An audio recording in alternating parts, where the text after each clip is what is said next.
stretching. I see you. We good. Okay. We good. I see. We see each other. We see each other. We good.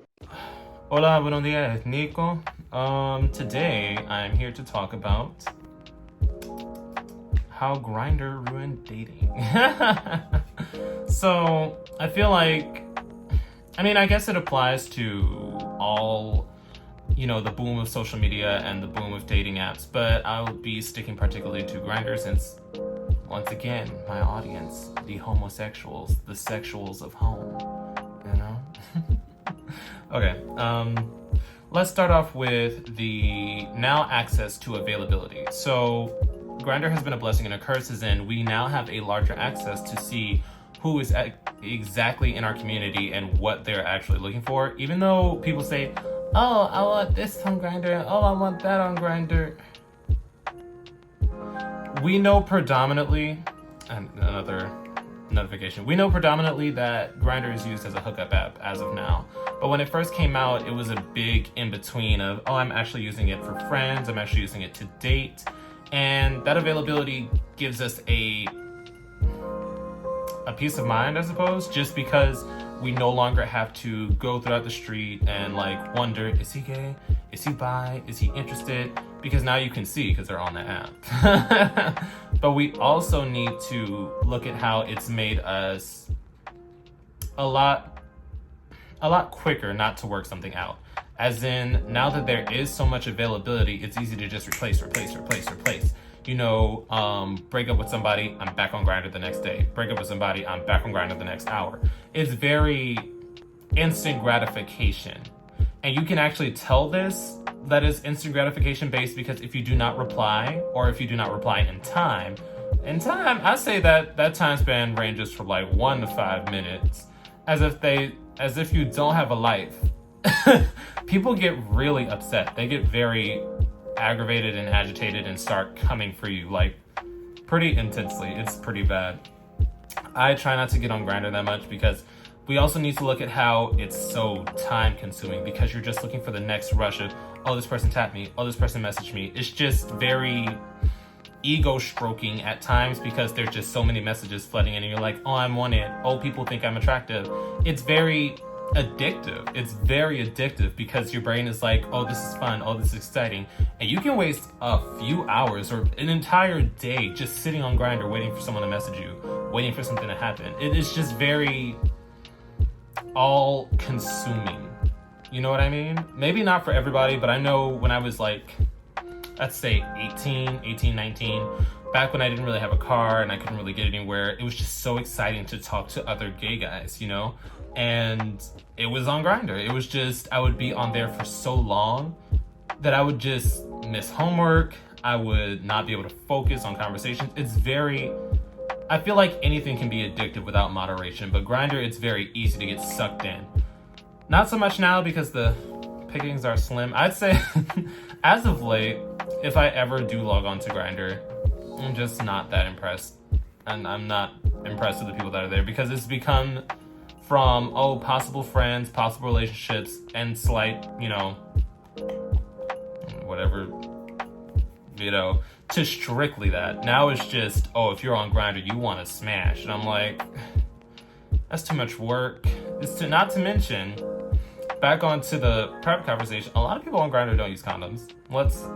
Let's keep that 100. It's a risky, if you're getting on Grindr for sex, it's a risky situation that you're putting yourself into. Because like I said in that one video, the consensus said that, it was 50 to 60 if I'm remembering correctly. Less, in that range, did not use a condom in their hookup. PrEP doesn't protect you from everything. You can still get herpes and stuff. So it's Grindr in itself has just made everything so instant. It's made dating into McDonald's, basically. You just get there, you get out, you're done. If you're in a relationship, you break up, you're on Grindr, you got a replacement. It's very go, go, go, go, go. And I think that's another reason why guys, as gay men, we have been overly sexualized in the media, and I can admit that gay men are hypersexual to an extent, not all of them, but a good amount, because it's just so normalized. let's not get into like the variations of dating, because that's all on your personal, you know, what you want from a relationship. If you want to be polyamorous, if you want to be open, that's all on you. That's your own prerogative. No one can judge you on that. What I'm saying is, it's just made it so normalized. It's made sex an instant, okay, let's get it in, the regular.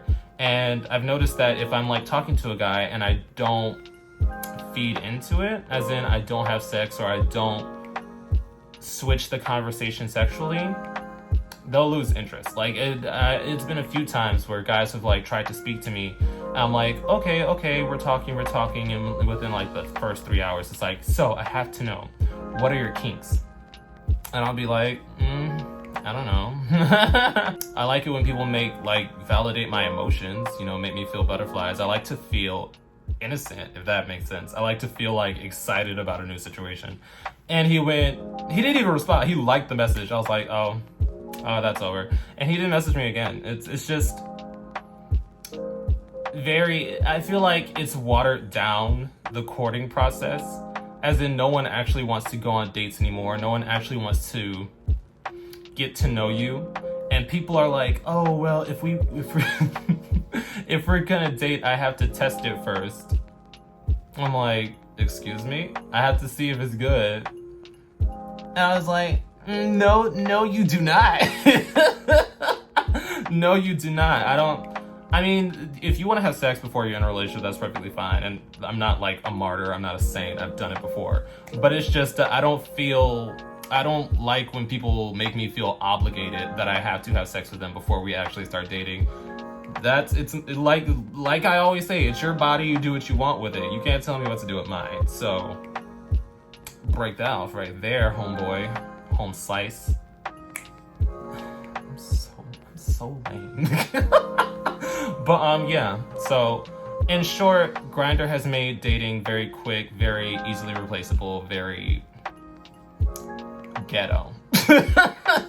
It made dating very ghetto, in my humble opinion. But that's just my opinion. So some people may use Grindr for different reasons. Some people may not have the same situations happen to them that I have. But from what I've seen, Grindr has made dating very cheap. Yeah, that's that subject. I do this. You know what? I'm gonna start cutting this out, because I feel like it's every video that I click this and it does not work. And it's still You see, I look stupid. It's making me look stupid online.